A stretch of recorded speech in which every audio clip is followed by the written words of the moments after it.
Assalamualaikum warahmatullahi wabarakatuh. Salam kader Madrasah Mu'alimin Muhammadiyah Yogyakarta.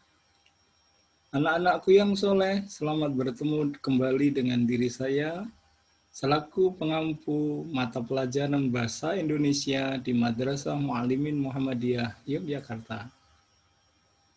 Tentunya, bagaimana kabar kalian? Baik kan? Alhamdulillahirabbil alamin. Jika kabar kalian baik, maka kabar Ustadz tentunya juga sangat baik. Meski kita harus belajar jarak jauh karena belum memungkinkan untuk belajar di kelas karena adanya musibah secara nasional bahkan internasional yang belum juga selesai. Untuk itu, meskipun kita harus belajar jarak jauh, jangan lupa kita tetap menjaga kesehatan kita baik lahir maupun batin, juga menjaga ibadah kita dengan banyak berzikir, mengerjakan sholat wajib dan sholat sunnah, berpuasa, dan yang lain sebagainya. Sebelum kita mengawali pembelajaran pada kali ini, marilah kita awali pembelajaran kita di tahun 2021 bulan Januari, yakni semester 2, kita awali dengan bacaan Bismillahirrahmanirrahim. Yang dengan bacaan tersebut, semoga Allah melimpahkan karunia rahmat dan berkahnya, tentunya ilmunya juga, sehingga apa yang kita pelajari pada kesempatan kali ini akan menjadi ilmu yang bermanfaat untuk dunia dan akhirat kita semuanya. Nah, pada pembelajaran kali ini kita akan mempelajari tentang mengidentifikasi karakteristik puisi rakyat. Anak-anakku yang soleh, ada yang pernah membaca puisi rakyat? Oh, tentunya dalam pembelajaran puisi, pembelajaran sastra, kalian sudah pernah membaca puisi. Kali ini kita akan membahas tentang puisi rakyat. Setelah kita selesai belajar nanti, harapannya adalah dapat menyimpulkan ciri umum puisi rakyat, terutama pantun, syair, dan gurindam. Nah, sebelum kita belajar, maka tujuan pembelajaran kali ini akan saya sampaikan, yakni melalui kegiatan mengamati teks puisi rakyat, peserta didik dapat menyimpulkan ciri umum puisi rakyat, pantun, syair, dan gurindam. Melalui kegiatan membaca dan diskusi kelompok lewat pembelajaran daring, peserta didik dapat membandingkan persamaan dan perbedaan ciri puisi rakyat, pantun, syair, dan gurindam. Dan yang ketiga, melalui kegiatan menelaah teks, peserta didik dapat mendaftar kata, kalimat yang digunakan dalam puisi rakyat, pantun, syair, dan gurindam.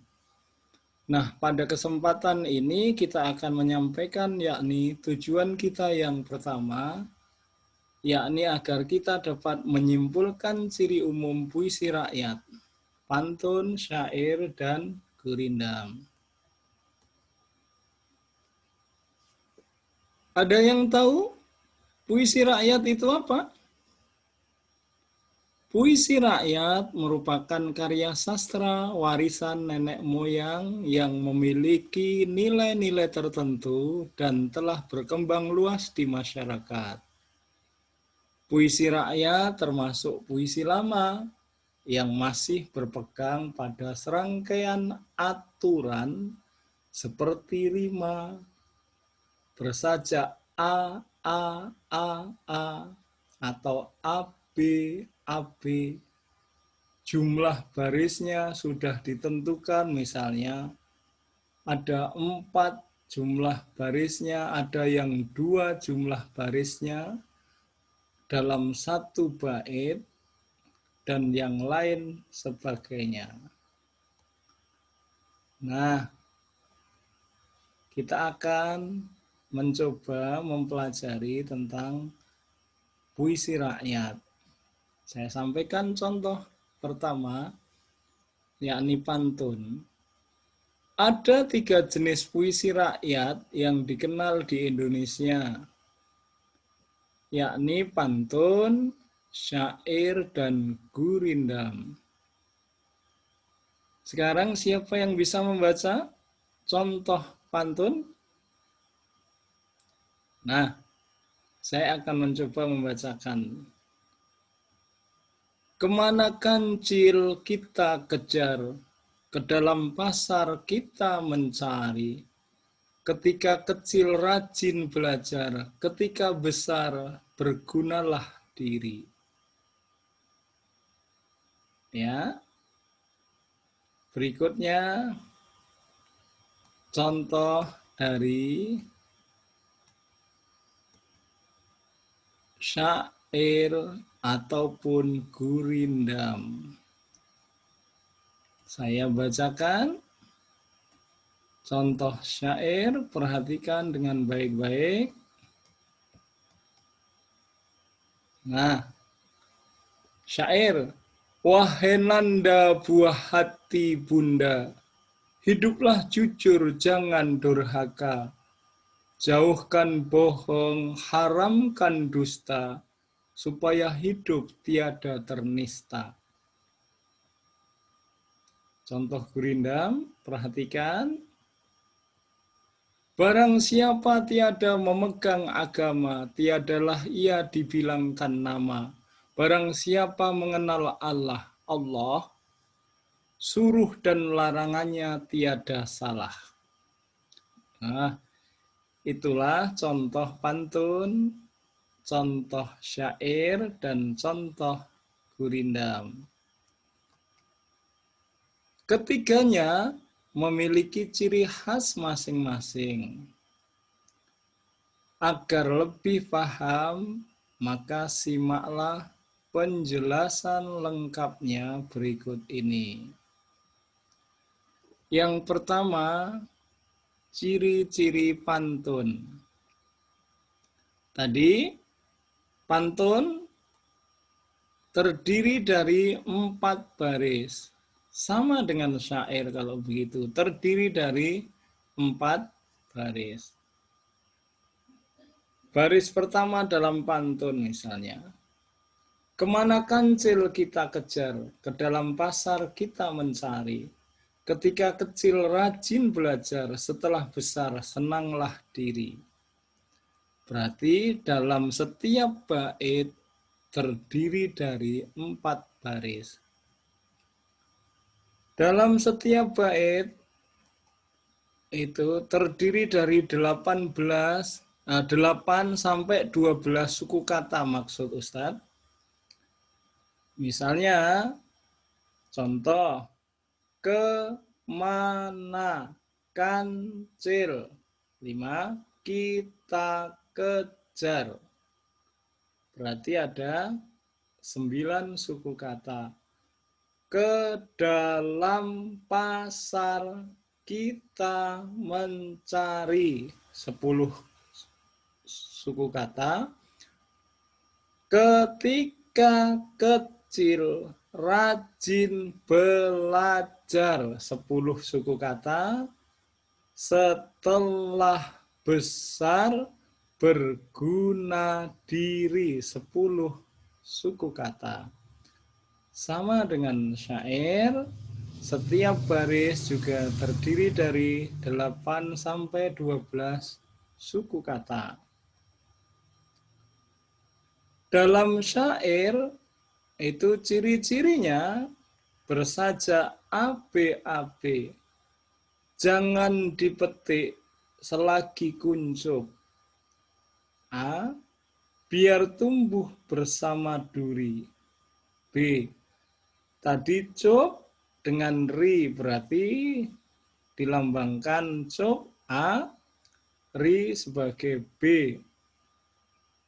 Hormati orang tua selagi hidup. Op, nah, op itu lebih mulia daripada kenduri. A, B, A, B. Kemudian kalau rima akhir dari syair itu adalah wahai ananda buah hati bunda, hiduplah jujur, janganlah durhaka. Jauhkan bohong, haramkan dusta, supaya hidup tiada ternista.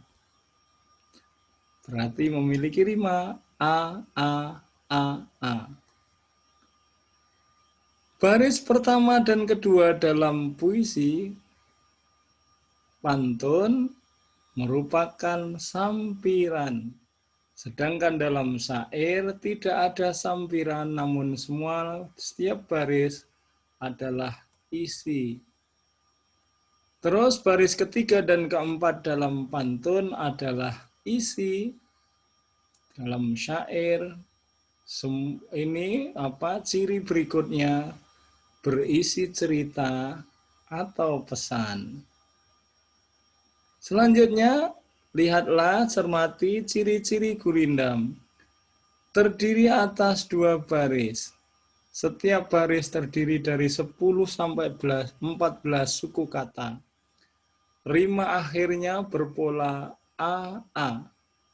Baris pertama berisi sebab, baris kedua berisi akibat. Umumnya memiliki makna petuah dan filosofi hidup. Contoh gurindam tadi, barang siapa tiada memegang agama, tiadalah boleh dibilangkan nama. A. Yang pertama, barang siapa tiada memegang agama, itu sebab, maka baris kedua berisi akibat, maka tiadalah boleh dibilangkan nama. Nah, anak-anakku yang soleh, tentunya setelah kalian menyimak dan mempelajari ciri-ciri daripada pantun, syair, dan gurindam, cobalah cari persamaan dan perbedaan antara pantun dan syair serta lainnya. Nah, oleh karena itu, dalam kalian mencari perbedaan dan persamaan itu, sekali lagi, anak-anakku yang soleh, kita akan melanjutkan pada pembelajaran yang akan datang, yakni persamaan dan perbedaan antara pantun, syair, dan gurindam. Untuk itu, sebelum saya akhiri pembelajaran kali ini, anak-anakku yang soleh, jangan lupa tetap jaga ibadah dan hubungan baik dengan orang tua. Jaga kesehatan, jaga makan, jaga istirahatnya. Kalau keluar kemana saja, jangan lupa berdoa dan bertawakal kepada Allah, ikuti anjuran pemerintah, maka akan menjadi warga negara yang baik. Tapi jangan lupa loh, jaga nama baik diri, keluarga, dan madrasah kita yang tercinta, Madrasah Muallimin Muhammadiyah Yogyakarta. Saya kira saya cukupkan sekian, kita akhiri dengan Alhamdulillahirabbil alamin. Assalamualaikum warahmatullahi wabarakatuh.